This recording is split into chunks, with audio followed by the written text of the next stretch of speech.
Hai Sobat Joyo Endo. Tahukah kalian bagaimana cara melakukan pengelasan di bawah air? Pengelasan di dalam air, underwater welding, adalah pengembangan dari proses pengelasan umum yang dilakukan di bawah air. Umumnya laut. Teknik pengelasan ini sangat diperlukan untuk industri gas minyak bumi, pemasangan atau perbaikan pipa, kabel, tiang pancang jembatan di bawah air serta evakuasi kapal-kapal yang tenggelam di dasar laut. Perusahaan pengeboran minyak lepas pantai dan industri perkapalan adalah konsumen terbesar terhadap jasa pengelasan ini. Di Indonesia sendiri masih jarang digunakan. Pengelasan di atas permukaan air tetap menjadi prioritas utama, sedangkan pengelasan di bawah air adalah alternatif lain yang dipilih jika tidak memungkinkan dilakukan di atas permukaan air. Penasaran kan sobat? Berikut beberapa cara yang sudah masuk dalam ringkasan Joyo Endo mengenai metode underwater welding. Di antaranya telah dibagi menjadi dua, yaitu pengelasan basah dan pengelasan kering. Berikut ini penjelasannya. 1. Pengelasan basah, wet underwater welding. Pada proses pengelasan ini berlangsung dalam keadaan elektrode maupun benda berhubungan langsung dengan air. Aplikasi pengelasan ini di kedalaman maksimal 100 m dan agar mendapat hasil yang lebih baik biasanya welder hanya melakukan pengelasan maksimal 30 m di bawah permukaan laut. Kekurangannya metode pengelasan basah ini memberikan hasil yang kurang memuaskan.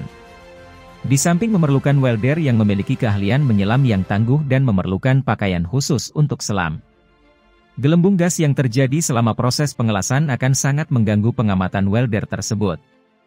Adapun proses pengelasan yang dipakai SMAW, FKU dan MIG. 2. Pengelasan kering, dry underwater welding. Metode pengelasan ini tidak berbeda dengan pengelasan pada udara terbuka. Hal ini dapat dilakukan dengan bantuan suatu peralatan yang bertekanan tinggi yang biasa disebut dengan dry hyperbaric weld chamber, di mana alat ini secara otomatis didesain kedap air seperti layak desain kapal selam. Aplikasi pengelasan sampai kedalaman 150 m ke bawah. Seorang welder atau diver sebelum menjalankan tugas ini tidak boleh langsung terjun pada kedalaman yang dituju, tetapi harus menyesuaikan terlebih dahulu tekanan yang terjadi pada kedalaman tertentu sampai dapat menyesuaikan tekanan yang terjadi pada kedalaman yang dituju. Otomatis untuk pengelasan bisa memakan waktu yang cukup lama. Di Indonesia untuk mendapatkan pekerjaan sebagai welder bawah air tidak mudah.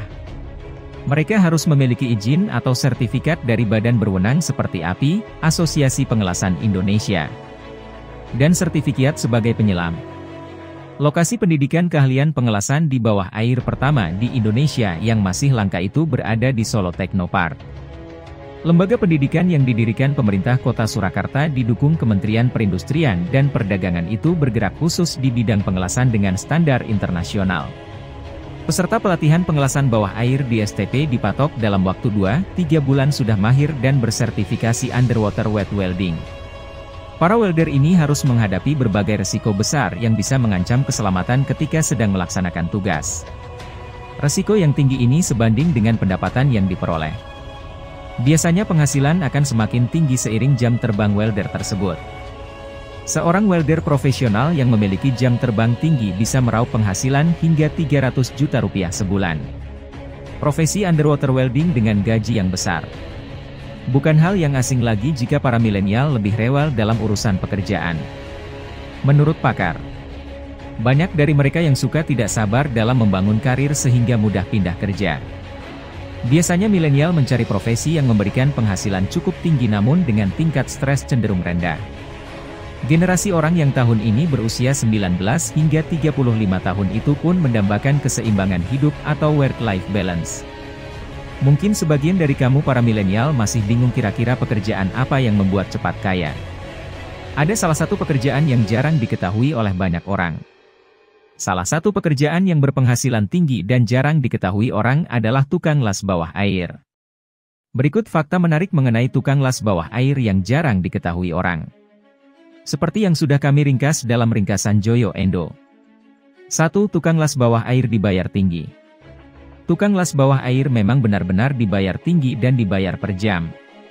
Tentu saja hal ini sebanding dengan banyaknya risiko yang bisa dia dapatkan. Penyelam komersial dan tukang las bawah air memiliki upah rata-rata per jam 26-32 dolar AS, sekitar Rp370.000, sedangkan upah tahunan rata-rata sekitar 54.750 dolar AS, sekitar Rp771 juta. 2. Pelatihan khusus. Untuk bekerja pada bidang ini, mereka tidak hanya dilatih dalam pengelasan, tetapi juga dilatih untuk menyelam yang disebut scuba diving. Scuba merupakan singkatan dari Self-Contained Underwater Breathing Apparatus atau perangkat bernapas bawah air yang berdiri sendiri. Inisial ini berasal dari 1939 di Navy AS untuk menunjuk ke alat pernapasan penyelam militer AS. Ada beberapa akademi yang menawarkan kedua sertifikasi penyelaman di atas. Tidak semua perusahaan yang mempekerjakan tukang las bawah air memiliki kualifikasi yang sama untuk pekerjaan berisiko tersebut. Namun tentu saja, perusahaan tidak akan memilih sembarang orang dan mempunyai sertifikat dalam bidang ini tentu saja menjadi poin tambahan. 3. Membantu melindungi lingkungan. Ada banyak saluran pipa yang melintasi berbagai kedalaman samudera dan membawa minyak di dalam saluran pipa. Ini tentu saja membuatnya selalu membutuhkan pemantauan dan perbaikan terus-menerus. Bila ada kebocoran minyak, tentu saja akan merusak alam di bawah air. Perusahaan juga bisa terkena imbasnya. Biasanya akan didenda. Pengelasan adalah cara terbaik untuk memperbaiki logam yang rusak atau melemah dan menjaga kebocoran pipa-pipa saluran minyak. 4. Alat yang diperlukan cukup berbahaya. Pengelasan di bawah air harus berhadapan dengan bahaya listrik. Mereka biasanya menggunakan 300 hingga 400 ampere arus listrik untuk menyalakan alat pengelasan. Bentuk paling umum dari pengelasan yang mereka gunakan di sana adalah pengelasan busur. Alat ini memanaskan target dan membentuk gelembung dari dekonstruksi lapisan elektroda. Mereka mentransfer tetes logam mirip dengan penggunaan lem, tetapi pada skala yang lebih kuat. 5. Adanya risiko pengelasan bawah air.